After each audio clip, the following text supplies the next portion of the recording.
सरकार द्वारा निःशुल्क यात्रा का आयोजन किया जाता है वरिष्ठ नागरिकों के लिए। वरिष्ठ नागरिक इसका फायदा तो उठाते हैं, लेकिन उन्हें यह भी जानकारी नहीं है कि आखिरकार इस योजना का लाभ उन तक कौन पहुंचा रहा है। यह इसलिए हो रहा है कि जो पार्टी के कार्यकर्ता होते हैं वह जन जन तक और खासकर इस योजना से जुड़े जो लोग हैं उन तक यह जानकारी नहीं पहुंचाते हैं। जानकारी का अभाव होता है और बताते हैं आखिरकार इस योजना को लेकर एक ग्रामीण का क्या कहना था। जो अभी ये यात्रा जा रही बैठी हो, इसलिए हम फार्म ये जमा करवाने के लिए आए। हाँ रेल की यात्रा के लिए। हाँ हाँ तो वहाँ 5 मिनट से यात्रा है नहीं, उस यात्रा में फ्री यात्रा के लिए। हाँ फ्री यात्रा। तो फ्री यात्रा के लिए यहाँ कैसे आए? यहाँ क्या करने आए? यहाँ फार्म जमा करवाने आए। यहाँ अंदर ऑफिस है? हाँ सर। तो अंदर जाने नहीं दे रहे आपको या अभी जाएंगे, फिर बाद में ये इनका हो जाएगा, लड़का लड़की का ये उनके हिसाब से? हाँ, तो कहाँ की फ्री यात्रा करना चाहते हो आप? हम वो वहाँ बोले 5 रुपये की वहाँ गंगा सागर है, ये डॉक्टर अम्बेडकर साहब का उनकी योजना है, उस योजना में जाएंगे। तो आपको कहाँ से पता चला कि सरकार की ये योजना निःशुल्क योजना है? किसने बताया आपको? हमारे को वहाँ पर हमारे 5 दिन का शिविर लगा, आत्मा ऑफिस वाले ने बुलाया हमारे को, हमारे साथी जी को भेजा यहाँ पर। हम 5 दिन का शिविर में यहाँ भिलवाड़े रहे। वहाँ पर वहाँ से सभी गाँवों के सभी जिला के यहाँ आए। उनमें से हमारे को बोला था यहाँ एक गाड़ी जाएगी यात्रा की, फार्म भरो, इसलिए हम यहाँ पर फार्म 4 दिन पहले फार्म लेकर गए और साहब ने बोला यहाँ 5-10 आदमी तुम्हें फार्म लेकर आना। तो आपके गांव से कितने लोग यहाँ फॉर्म भरने आए? हमें अभी 6 फार्म लेकर के आया हूँ। आप खुद ही 6 फॉर्म लेके आए हो? हाँ सर। और 6 आपके परिवार के हैं? हाँ परिवार के साथ। तो सभी जाएंगे गंगा धाम में? हाँ जाएंगे सर, सभी जाएंगे। हाँ, तो आपको ही पता है कि सरकार की कौन सी सरकार की योजना है? हाँ, कौन सी सरकार दे रही है योजना? ये मैं नाम बोलूँ साहब? हाँ नाम बताओ, आप कौन सी सरकार में आप जाना तो चाहते हो फ्री में? हाँ। गंगा जल में गंगा धाम, कौन सी सरकार का फायदा मिल रहा है आपको ये पता है? डॉक्टर भीमराव अम्बेडकर साहब पंच तीर्थ योजना में अनुसूचित जाति वर्ग के बच्चों के लिए आवेदन है। वो तो आपने सही बताया, बिल्कुल। हाँ। योजना नाम तो आपने सही बताया। हाँ। लेकिन कौन सी सरकार आपको ये भेज रही है, इस योजना का लाभ दे रही है? गहलोत साहब भेज रहे हैं या कौन भेज रहे हैं आपने, या भजन लाल जी भेज रहे हैं? या डॉक्टर साहब की योजना में को वो जा रहे हैं। हम तो डॉक्टर अम्बेडकर की योजना में जा रहे हैं। तो मतलब डॉक्टर अम्बेडकर आपको भिजवा रहे हैं? हाँ, वो भिजवा रहे हैं। वो मतलब इस दुनिया में नहीं है। हाँ। चले गए, लेकिन फिर भी आपको वो भिजवा रहे हैं। इतना आपको विश्वास है डॉक्टर अम्बेडकर को लेकर? विश्वास था हमारे सभी अनुसूचित जाति ने, उसने हमको पास में बैठाने के लिए काम किया। ये बात आपका कहना सही है कि डॉक्टर अम्बेडकर ने आप जो है संविधान लागू किया, बहुत कुछ किया, लेकिन आप लोगों को इतना लाभ मिल पा रहा है या नहीं? क्योंकि कई बार आप लोग कहते हैं कि हमारे पास अत्याचार हो रहा है, तो अत्याचार हो रहा है या आपको लगता है कि नहीं लाभ मिल रहा है? सरकार लाभ मिल रहा है, जो लेना चाहते हैं उसको लाभ पूरे मिल रहा है सर। उनको पूरा लाभ मिल रहा है। जो नहीं लेना जाने को नहीं साहब, जानकारी नहीं मिले उनको तो कोई पता भी नहीं है कई लाभ मिले नहीं मिले, जो जानकारी है उनको सब मिल जाएगा, वो लाभ मिल जाएगा। हाँ। तो आपको उम्मीद है कि जो सरकार की योजना है डॉक्टर अम्बेडकर साहब आपको भिजवा रहे हैं, तो 6 जनों को फ्री में यात्रा मिल पाएगी? हाँ हमको विश्वास है, पूरा विश्वास है कि 6 जने आप यात्रा करके आओगे फ्री की? हाँ विश्वास है साहब हमारे। एकल अभियान के तहत बुधवार को हरि कथा रथ यात्रा को सहकारिता मंत्री गौतम दत्त, चित्तौड़गढ़ के विधायक चंद्रभान आज्ञा ने हरी झंडी दिखाकर रवाना किया। आगामी 6 महीने तक यह रथ पूरे चित्तौड़गढ़ जिले में गांव-गांव घूमेगा, जहां की धर्म को लेकर प्रचार किया जाएगा, जन जागृति फैलाई जाएगी।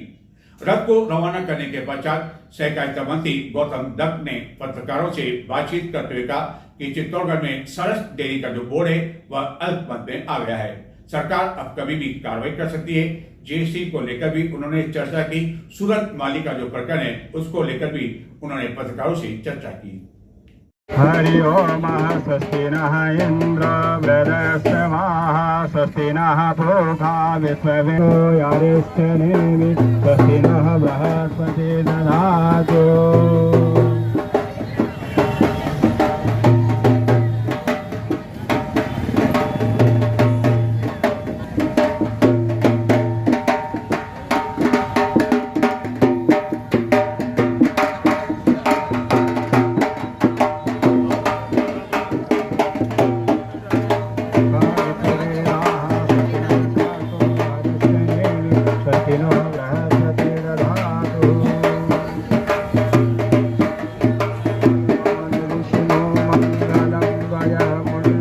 सर्वतो मंगलाय हरि।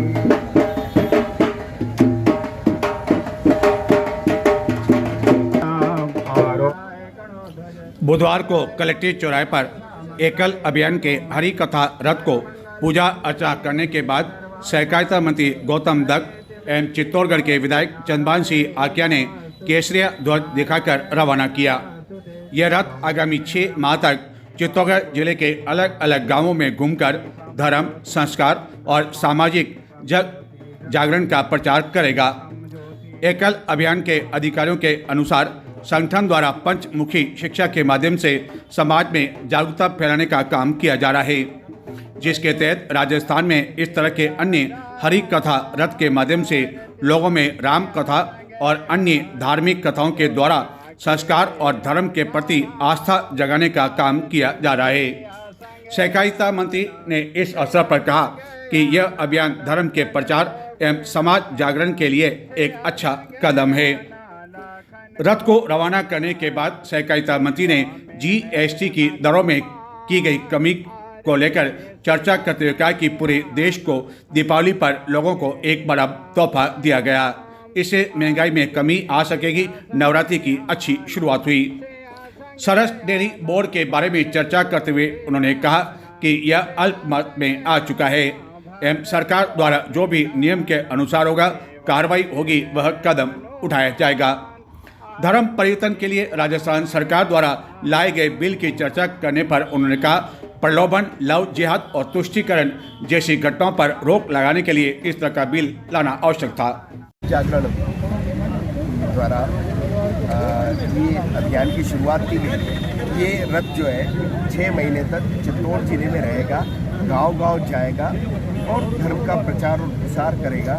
जो हमारे माननीय हमारे सरसंघ चालक जी ने जो पंच प्रण हमें दिए हैं, उनको आत्मसात करके हम कैसे जो है हमारा कुटुंब प्रबोधन हो, चाहे से जो नागरिक कर्तव्य हमारे होते हैं, समरसता को लेकर के जो विषय हैं, इन सब को लेकर के नीचे तक अपना विषय की जानकारी सबको देंगे और समाज में जागृति लाने का काम करेंगे। समाज में कैसे समरसता है, नागरिकों को अपने कर्तव्य का कैसे बोध, इस पर भावपूर्वक जो धर्मपूर्वक तो निश्चित रूप से इस तरह की जो मंत्री जी को जिस प्रकार से एक कहीं न कहीं राहत देने का दीपावली पे जो पूरे देश को उन्होंने जो एक उपहार दिया है GST का, तो निश्चित रूप से आप कल से देख रहे होंगे बाजार में जिस तरह से लोग मोदी जी को धन्यवाद भी दे रहे हैं और नवरात्रि की शुरुआत हुई है तो सबको नवरात्रि की शुभकामनाएं देते हुए। और वास्तव में ये जो है में बैठा हुआ व्यक्ति है वो भी सोचता था मैं भी कुछ खरीदूं, उसको भी कहीं न कहीं राहत देने का काम हमारी सरकार ने किया। सरस डेयरी बोर्ड को कब बंद किया जा रहा है? निश्चित रूप से सरफ डेयरी अल्पमत में आ गई है। सरकार जो है जो भी नियम से कार्रवाई होगी उस पर कार्रवाई करेगी।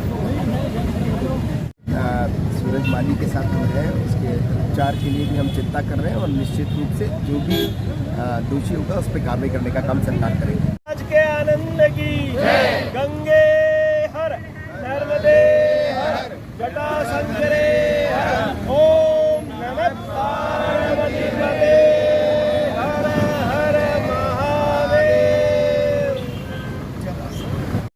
अब बात करते हैं कपासन के सूरज माली प्रकरण की। इस पूरे मामले को लेकर भाजपा द्वारा 9 सदस्यों की एक कमेटी का गठन किया गया। यह कमेटी 2 दिन पहले कपासन धरना स्थल पहुंची थी, जिसके बाद कमेटी के मुखिया एवं अन्य जिसमें भाजपा जिलाध्यक्ष भी शामिल थे, पत्रकारों से बातचीत की, लेकिन उनके जो तेवर देखने को मिले ऐसा लगता नहीं है कि भाजपा इस मामले को शांत करना चाहती है। भाजपा ने पुलिस की जांच से पहले ही यह कह दिया कि इस पूरे मामले में विधायक कपासन का कोई दूर दूर तक हाथ नहीं है, पर्दे के पीछे भी हाथ नहीं है।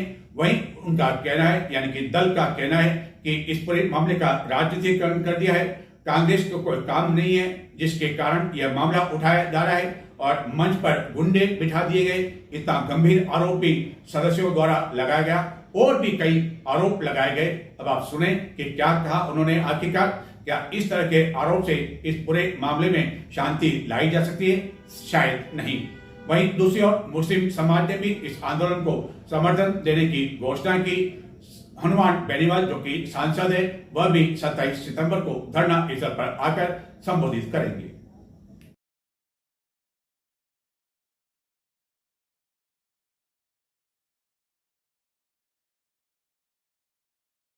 मालिक को न्याय दो, कप्पा सन को पानी दो, कप्पा सन को पानी दो, सूरज मालिक को न्याय दो, सूरज मालिक को न्याय दो, सूरज मालिक को न्याय दो, इनकलाब जिंदाबाद। अभी तो यहाँ लड़ाई है, आगे और लड़ाई है, अभी तो यहाँ लड़ाई है, आगे और लड़ाई है, सूरज मालिक को न्याय दो, न्याय दो। चित्तौड़गढ़ जिले के कपासन कस्बे में एक युवक द्वारा कपासन के विधायक अर्जुन लाल जिनगर को उनका वादा याद दिलाने के लिए सोशल मीडिया पर वायरल किए गए वीडियो के बाद प्राणघातक हमले के मामले को लेकर कपासन में धरना बुधवार को भी जारी रहा एवं कई लोग इस धरने में शामिल हुए और इस धरने को संबोधित करने के लिए 27 सितंबर को सांसद हनुमान बेनीवाल भी कपासन आ रहे हैं। उन्होंने एक्स पर इस बात की जानकारी देते हुए कहा कि उनकी पार्टी के कई कार्यकर्ता पहले से ही इस धरने में शामिल हैं और इस घटना को समर्थन दे रहे हैं और वह दोपहर 1 बजे कपासन पहुंच रहे हैं।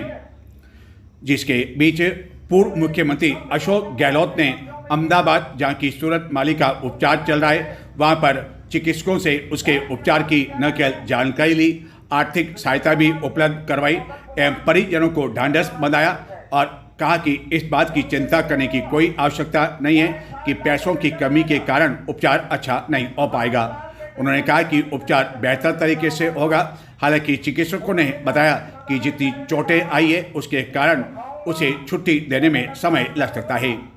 इस पूरे मामले को लेकर भाजपा द्वारा 9 सदस्यों की एक कमेटी का गठन भी किया गया था और यह कमेटी जब इस धरना स्थल पर पहुंची थी तो लोगों के विरोध का सामना करना पड़ा, जिसे उल्टे कदम पुलिस संरक्षण के बीच लौटना पड़ा। लेकिन अब इसका एक वीडियो वायरल हो रहा है जिसमें इस कमेटी में शामिल जो मुख्य कर्ता हैं जो कि भाजपा जिलाध्यक्ष भी हैं एवं अन्य सदस्य भी हैं एवं कपासन के प्रमोद बारेगामा भी हैं, उनकी शैली का एक भाषण वीडियो वायरल हो रहा है। लेकिन जिस तरह की भाषा का उपयोग किया जा रहा है उससे क्या भाजपा जो उसके लेकर जो उपजा पनपा जो आक्रोश है उसको वह शांत करने में सफल हो पाएगी, ऐसा लगता नहीं है। होना यह चाहिए था कि ऐसे मामले में भाजपा को कूटनीति राजनीति का परिचय देना चाहिए, लेकिन उसके जो स्वर दिखाई दिए वह आपको सुनाते और पूर्व मुख्यमंत्री अशोक गहलोत ने अहमदाबाद का दौरा किया।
पार्टी के लोगों ने या सोची समझी राजनीति के तहत उन्होंने इस कार्यक्रम को इस यहाँ के स्थानीय विधायक से जोड़ दिया। कोई बात नहीं, भारतीय जनता पार्टी अपने कार्यकर्ता और अपने विधायक के खिलाफ भी यदि उनके परिवार को कोई शंका है, जो व्यक्ति उनके साथ था, जो जिस्मदीद गवाह है, उससे भी पूछा जाए, उससे भी पूछताछ की जाए। और उनके परिवार वाले भी चाहते हो, जो चाहे जिस अधिकारी से जांच कराना चाहे भारतीय जनता पार्टी उस अधिकारी से जांच कराने के लिए तैयार है। लेकिन ये चाहते ही नहीं है। शिवराज जी ने कल कमेटी बनाई, आज हम सब लोग उनके परिवार से मिलने गए थे, लेकिन पूरे मंच को